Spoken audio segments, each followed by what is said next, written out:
A shipment of gold worth $300 million vanished at the edge of Europe. It was not stolen by pirates. It was not lost in a storm. It was seized, ordered into silence under pressure from Washington itself. And then came Donald Trump's voice, sharp as iron. If Africa wants access to global markets, it must pay its dues. In Ouagadougou, the words struck like thunder. To the people of Burkina Faso, this was not business. It was daylight robbery. That gold was mined by their own hands, meant to build schools, to feed children, to heal the sick. Overnight, it became collateral for debts never chosen, debts born in colonial contracts signed long before this generation was alive. Yet in that humiliation, something stirred. Ibrahim Traoré did not bow. He rose. What began as one nation's loss was about to ignite a question as old as Africa itself. Can we, at last, break free? Stay with us, because this is not a tale to pass the time. It is the dream our ancestors carried through chains and fire. Subscribe, stand with us for an Africa that rises unbroken, an Africa that bows to no one. It began with a silence no one could explain. Cargo ships do not simply vanish, and yet one did.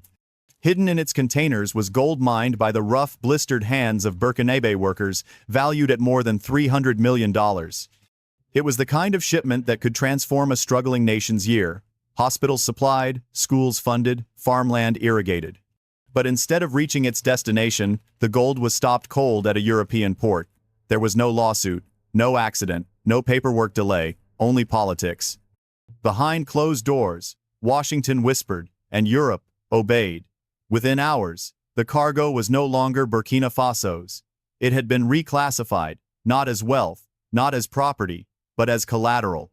Collateral for debts born decades ago, written in colonial ink, signed by regimes long gone, yet binding still. Then came the voice. Broadcast from a podium in America, Donald Trump did not disguise his intent.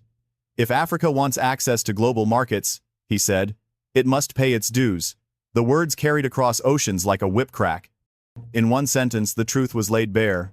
Africa's resources were not safe, not sovereign, not even theirs to command. They were bargaining chips in a game controlled elsewhere. In Ouagadougou, the capital, the news hit like an earthquake. President Ibrahim Traoré summoned his cabinet to the palace. Some ministers spoke of negotiation, of quiet diplomacy, of finding compromise. Others sat in silence, stunned that what had been wrestled from the earth by their own miners could be confiscated with the stroke of a pen thousands of miles away. One advisor whispered the question none dared say aloud. If they can seize our gold today, what will they seize tomorrow? Outside those palace walls, the people were quicker to answer. Crowds gathered in the markets, in the squares, in the narrow streets where radios crackled with the news. A farmer, interviewed with dust still on his face, said simply, "We never was now on. Signed those loans. Why should our gold pay for them?" A teacher, her voice trembling, told a local station, "If they keep our gold, they are stealing the future of our children." The rage spread like fire. It was not only about money. It was about dignity. For centuries, Africa's treasures had been shipped away. Ivory, rubber, diamonds, oil, each time justified as trade, as partnership, as progress. But this was robbery in daylight, dressed in the language of law. Western media framed it differently. Commentators in Paris spoke of stability. Analysts in Washington claimed it was simply economic regulation. But on the ground in Burkina Faso, no one was fooled. They knew what it meant to lose something that had been theirs. They had seen it before, generation after generation. This time, though, the pain cut deeper, because it was not hidden. It was open, unapologetic, and broadcast to the world. Inside the palace, silence lingered. Traoré stood, his eyes on the men and women who were supposed to lead the nation through this storm. He did not shout, he did not waver. His words were calm, deliberate, like stones dropped into still water. This is not about debt. This is about control. And with that, the battle lines were drawn. The streets of Ouagadougou did not wait for orders. News of the gold seizure spread from crackling radios to WhatsApp groups, from crowded markets to university campuses. Within hours, the city was alive with voices raised in fury. They came with placards scribbled in charcoal, with songs echoing down alleys, with chants that shook the dust from the rooftops.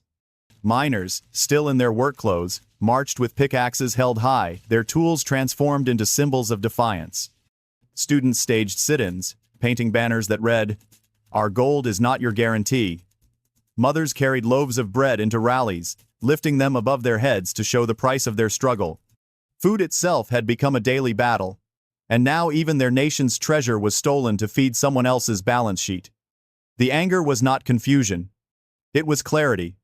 For once the mask had slipped. The people understood that their gold was not lost by accident, but taken deliberately seized as collateral for debts written in foreign capitals. And they saw in this theft the same old pattern, the plunder of African wealth disguised as international order.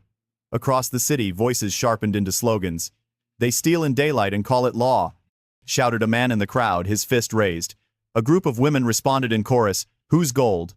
Ours." From rooftop loudspeakers came a rolling chant that swept across neighborhoods. "Our gold, our future." Even the soldiers in their barracks were restless. Whispers moved from bunk to bunk. If they can seize gold, what will they seize next? For young recruits, the insult cut like a blade. They had joined to defend their country, not to see its wealth carried off under foreign orders. Western media, ever eager to frame Africa through its own lens, saw something else. Commentators on CNN labeled Traoré reckless. European analysts on late-night panels called the protests a symptom of instability. But inside Burkina Faso, the narrative was different. The people did not see recklessness. They saw defiance. They did not see a young leader out of his depth. They saw a man who refused to kneel, and that mattered. Because for decades, African leaders had too often responded with silence, or compromise, or carefully chosen words meant to please foreign creditors. Traoré broke that mold. He called the seizure what it was: a ransom. And the people, weary of watching their future vanish across the seas, rallied to him. The gold had been meant to buy bread, medicine, books. Now, stripped away, it was buying something else: solidarity. The insult had turned into fuel. What began as grief was becoming resolve. Crowds filled Independence Square, their voices rising like thunder. "Our gold is our freedom." A mural appeared overnight on a wall near the university. A pair of chained hands breaking apart, golden bars tumbling free. Farmers pledged to contribute part of their harvest to support the cause. Shopkeepers handed out water to demonstrators. Even local musicians rewrote their songs, turning every marketplace into a rallying ground. It was no longer just about Burkina Faso's gold. It was about Africa's dignity, and as that realization spread, the movement grew stronger. From Bamako to Niamey, from Conakry to Dakar, whispers began to carry the same refrain: if one nation could be robbed so easily, then none were safe. But what if, instead of bowing, they stood together? If you believe this is what Africa needed all along, say amen in the comments below. When the gold was seized, Washington believed it had taught Burkina Faso a lesson in obedience. Instead, it taught the Sahel a lesson in unity. Within days of the crisis, envoys from Mali and Niger arrived in Ouagadougou, their delegations carrying a single message: your gold is our fight too. Inside the presidential palace, an emergency session was called. Leaders of the Alliance of Sahel states gathered around a long wooden table, the weight of history pressing on every word. For hours, ministers spoke of humiliation, uranium shipments delayed, reserves frozen, contracts rewritten without consent. One by one, they recounted how their nations had been treated not as partners, but as dependents. It was then that Traoré cut through the frustration. His voice was steady, almost cold. "They are holding our gold because they know it is our strength. They call it collateral. I call it ransom, and if we accept this, the ransom will never end." The room fell silent. It was the kind of silence that signals a turning point, the pause before an idea takes shape. Then a minister from Mali leaned forward. "What if we stop sending gold through their ports? What if we keep it here, in Africa?" Heads turned. For the first time, the unthinkable was spoken aloud. Not just resistance, but independence. Not only protest, but construction. The notion of an African gold reserve created, guarded, and managed on African soil leapt from imagination into possibility. Outside, the streets had already found the words: "Keep the gold, build the vault." It appeared on banners, graffiti, and murals, painted in bold strokes across the walls of Ouagadougou. Farmers pledged to support the plan with grain. Youth groups organized rallies demanding an end to IMF dependency. The humiliation had birthed an unlikely confidence. If the West feared the idea so much, perhaps it was the very path they should walk. In secret, steps were taken. Engineers met with military officers to discuss the logistics of securing convoys. Maps were drawn, identifying remote areas suitable for fortified vaults. Economists began sketching a joint reserve, a stockpile of gold pooled from Burkina Faso, Mali, and Niger, a shield against the manipulation of foreign banks. Western observers dismissed the talk as fantasy. European officials scoffed that Africa lacked the infrastructure, the insurance, the unity. But what they underestimated was the one resource Africa had in abundance: determination. For decades, the continent had been told it was too divided, too poor, too unstable to control its own destiny. And yet, here in the heart of the Sahel, men and women who had grown up under those assumptions were preparing to defy them. As Captain Ibrahim Traoré spoke to his advisors, he framed the moment in words that would later echo across radio waves. This vault will not belong to Burkina Faso, nor Mali, nor Niger. It will belong to Africa. Our children must know their wealth is stored where no foreign hand can touch it. The people heard, and they believed. This was no longer the latest crisis of a small landlocked country. It was the latest chapter in a much larger story. The world called it instability.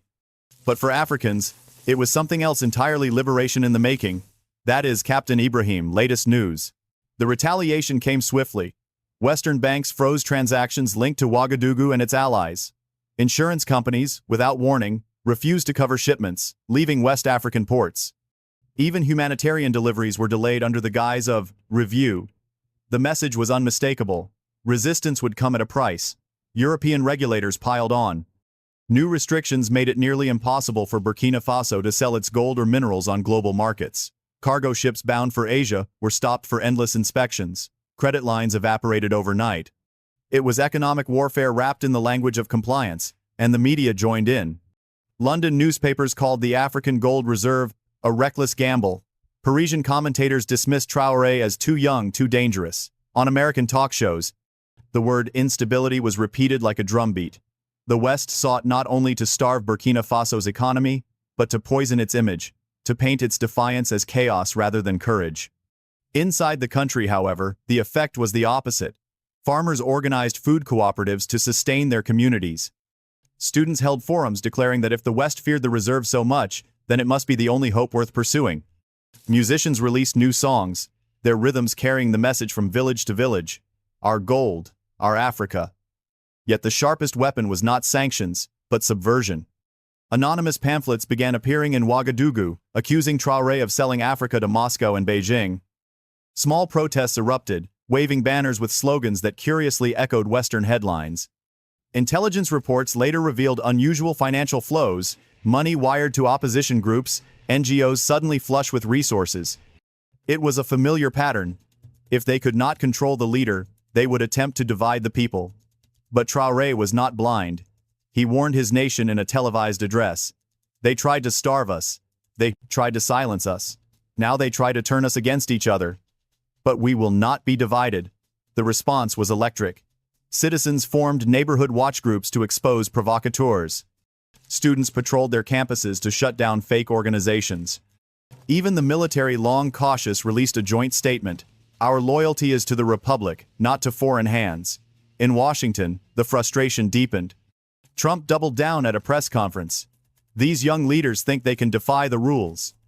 But if Africa wants to sit at the table of global trade, it must first learn to follow the law. But to African ears, those words carried a different meaning.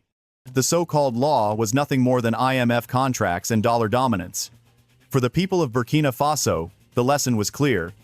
This was not just about economics. It was about sovereignty. Each sanction, each insult, each smear campaign only confirmed what they already knew: that their struggle was larger than gold. It was the fight to decide whether Africa would forever remain under someone else's pen or finally write its own story. This is Burkina Faso latest news, not the collapse predicted abroad, but the resilience rising within. The turning point did not come from Africa but from Europe itself. A whistleblower released internal memos from a major European bank, and the truth spilled into the open. The documents confirmed what Africans had long suspected. The seizure of Burkina Faso's gold had not been a neutral act of regulation. It was ordered directly under pressure from Washington, with explicit instructions to classify African gold as collateral for IMF debts. The memos went further. They outlined contingency plans for covert funding of opposition figures inside Burkina Faso, shadowy NGOs in neighboring states, all designed to derail the gold reserve project before it could take root. One line was blunt, almost arrogant. Without control of their gold, IMF leverage will collapse. This cannot be allowed. When the documents reached African newsrooms, the reaction was volcanic.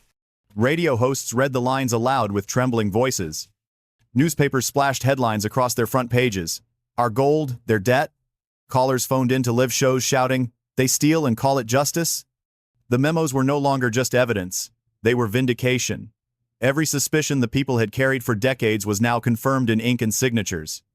In Ouagadougou, tens of thousands flooded Independence Square. Miners raised their pickaxes as emblems of defiance. Farmers carried baskets of grain, declaring they would sustain the nation even if imports were cut off. Students waved banners that read, "Our gold is our freedom." The mood shifted from anger to pride. What had begun as humiliation was transforming into an awakening. And across the Sahel, leaders who had once hesitated began to lean in. Mali's president declared, "If they seize one of us, they seize all of us." Niger pledged its uranium reserves to the project. Guinea spoke of channeling bauxite revenues into the same system. The African Gold Reserve, once a fragile proposal whispered in back rooms, was becoming a ban. Continental movement. Western governments scrambled to respond. Trump raged that fake leaks were undermining order. European officials denied, but the signatures on the memos were undeniable. What was meant to weaken Traore had made him stronger. In a fiery address, he stood before a sea of flags at the AES summit. His words were carried across Africa's airwaves. They wanted to bury us with shame. Instead, they have planted a seed, and that seed is unity. The applause was thunderous. For the first time in generations, Africans were not reacting to the West. They were planning for themselves. The seized gold had not been returned, but it no longer mattered. In losing it, Africa had gained something greater. Conviction. Conviction that their future could not be dictated from Paris, Brussels, or Washington. Conviction that even humiliation could be turned into strength. And then, Traoré delivered the words that would echo long after the summit ended. They thought our gold was collateral. But it is freedom, and freedom does not beg. In the end, Burkina Faso did not recover its seized gold. But what was taken by force became the spark of unity. What was meant to humiliate had instead awakened a continent. The African Gold Reserve was no longer a dream scribbled on paper. It was a living project, born of sacrifice, carried on the shoulders of miners, farmers, students, and soldiers who refused to bow. Across Africa, the story spread like fire. From the markets of Bamako to the streets of Accra, people repeated the same words. Our gold is our freedom. It was more than a slogan. It was a declaration that the age of quiet submission was ending. The latest headlines, Captain Ibrahim, latest news, were no longer about sanctions and isolation, but about resilience and courage. For elders who remembered the struggles of independence, and for the young who dreamed of futures their grandparents never saw, the message was clear. Burkina Faso had stood up, and by standing, it had given others the strength to do the same. That is Burkina Faso, latest news, not collapse, but a rising flame. Yes, the battle is far from over. The West will not surrender its grip without a fight. But the seed has been planted, and as Traoré himself declared, they thought our gold was collateral, but it is freedom, and freedom does not beg. If you believe in that freedom, let your voice be heard. Write it below, New Africa, or Africa Rise. Let the world know that a generation once silenced is now speaking. And before you go, remember this. If this story moved something in your chest, don't scroll past. Like, share, speak, subscribe, because they hid our history long enough. Let's speak our future out loud. Thank you for being here. We'll see you in the next story, the kind they still don't want you to hear. That is Captain Ibrahim. Latest news and the beginning of Africa's tomorrow.